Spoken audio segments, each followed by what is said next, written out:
Notre voyage commence dans les hautes montagnes de l'Ubaye. Tantôt habillées par la neige, tantôt recouvertes de pâture, elles offrent un paysage sans cesse différent qui ne laisse pas de glace. Carole Prost. Cette Lyonnaise d'origine a ouvert des hébergements insolites en plein cœur de cette nature incroyablement préservée. Je suis arrivée dans la vallée d'Ubaye il y a 14 ans. On m'a dit passe un hiver et on verra. J'en ai passé 14, je suis encore pas repartie. Je suis tombée amoureuse de cette vallée qui est encore, je trouve, très sauvage, exceptionnelle. La montagne, la rivière, les animaux. Et en fait, j'essaye de faire partager ma passion à travers mes hébergements, mes cueillettes et de transmettre ça aux gens de passage, que les gens repartent avec des souvenirs et l'Ubaye dans leur cœur en fait.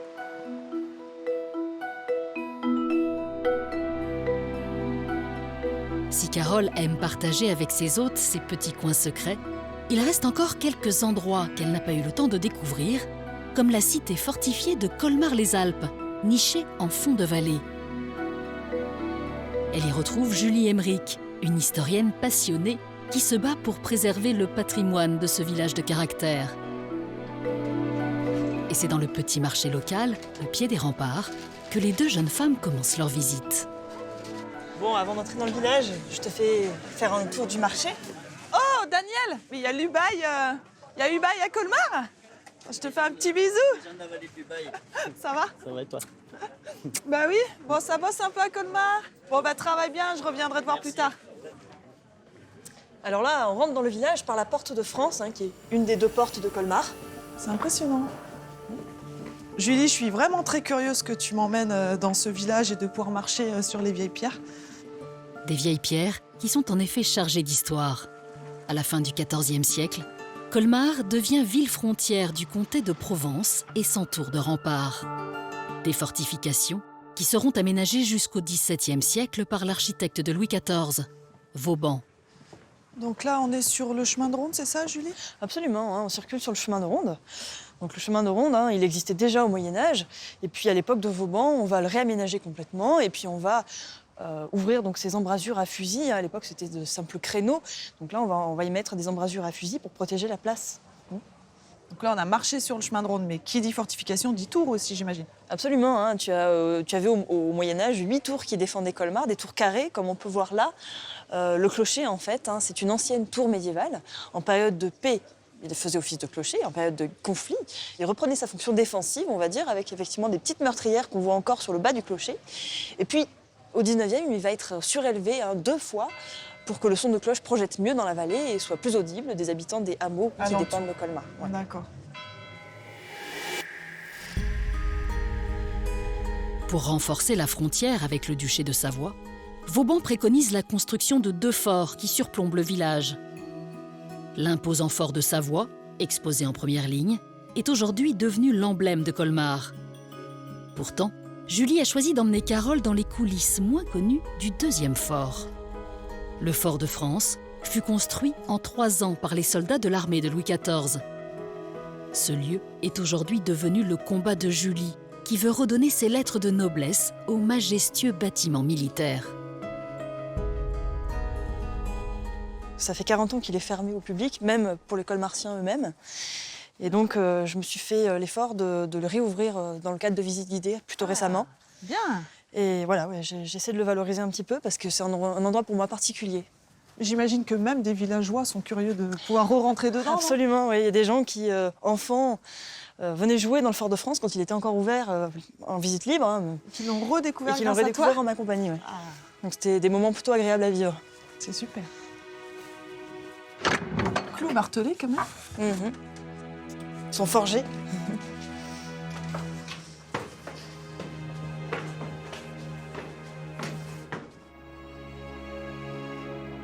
Alors là, on circule sur le chemin de ronde à canon. D'ailleurs, tu as des embrasures à canon qui permettent en fait d'avoir un panorama complet de la vallée.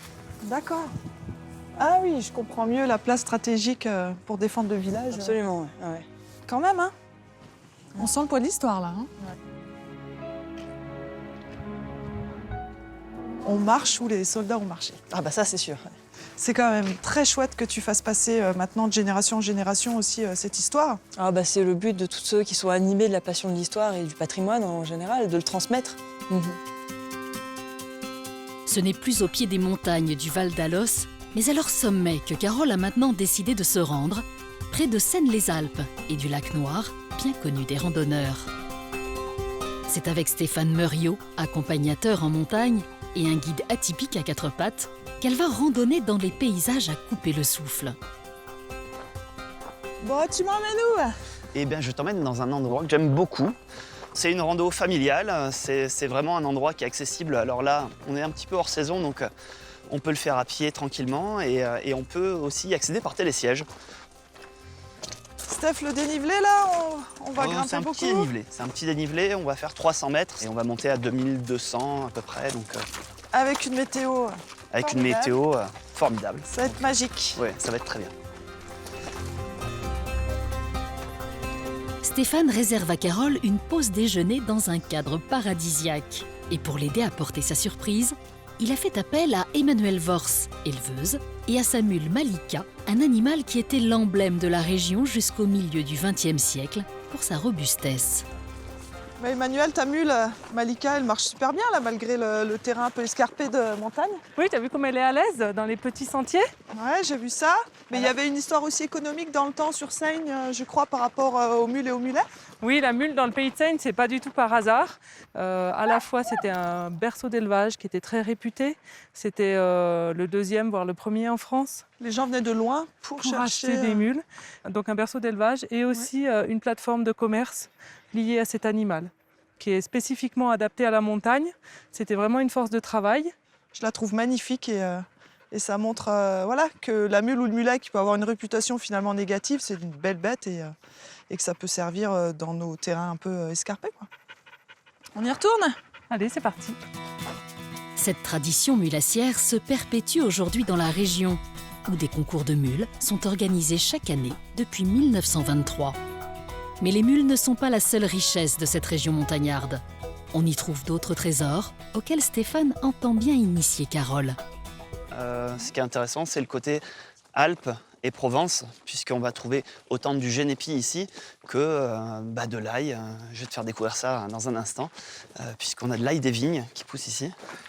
Alors, à la recherche de l'ail des vignes. On est typiquement dans les terrains où on va retrouver un peu cette D'accord? plante. On a de la menthe. L'ail des vignes, c'est assez intéressant. Il y en a par là? On arrive à faire quelque chose de plutôt sympa. Tu vois, ça pousse en petites touffes comme ça, qu'on va découper en petits morceaux.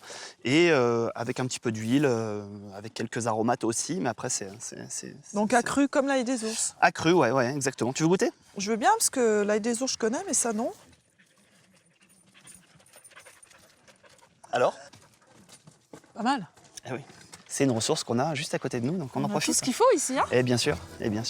Voilà. On continue? On continue. Allez. Même Malika se régale des délices de l'Ubaye. Et bienvenue au col bas. Voilà. C'est Qu'on magnifique. appelle également le col de Provence. Voilà. Donc maintenant, on va passer sur le côté pastoral. Voilà. Changement de paysage. Très très beau. Encore quelques efforts pour Carole au milieu de ce panorama spectaculaire qui aboutit sur les beautés du lac Noir.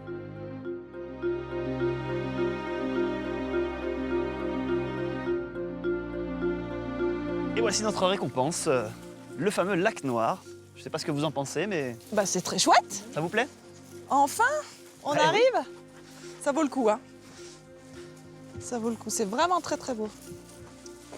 Bon, et on n'a pas une autre récompense, un Je petit vais voir si j'ai quelque chose qui quelque traîne un chose petit à peu dans le sac. grignoter, un petit ravitaillement. Vous avez faim? Bah oui. Si vous voulez, on peut faire une petite pause ici. Je pense que le balcon est plutôt agréable. Allez, on s'installe par ici, ça vous va? Et on a l'air pas mal. Hop, allez, petite spécialité locale. On va préparer un petit fromage, une petite tome de pays avec quelques herbes qui viennent de chez nous. Je reconnais ce fromage, mais dis-nous quand même ce que c'est. Eh bien écoute, c'est une tome de l'Ubaye qui a été préparée au génépi. Donc déjà, en elle-même, elle a pas mal de goût. Et quelques petites herbes qu'on va rajouter dedans. Alors, qu'est-ce que tu mets dans ton fromage? Écoute, c'est un petit peu au gré des balades, un peu en fonction de ce qu'on trouve. Là, on a trouvé tout à l'heure de l'ail des vignes. Tout simple, hein. Il suffit d'émincer et puis de de donner un peu quelques couleurs au fromage. Et puis j'avais trouvé aussi un peu de romarin. Je suis sûre qu'il est meilleur à cet endroit-là. C'est quand même magique de manger un fromage de la vallée Eh bien écoute, tu vas me dans dire. un cadre pareil. Merci. Voilà. Emmanuel, Merci. je t'en prie. Pardon.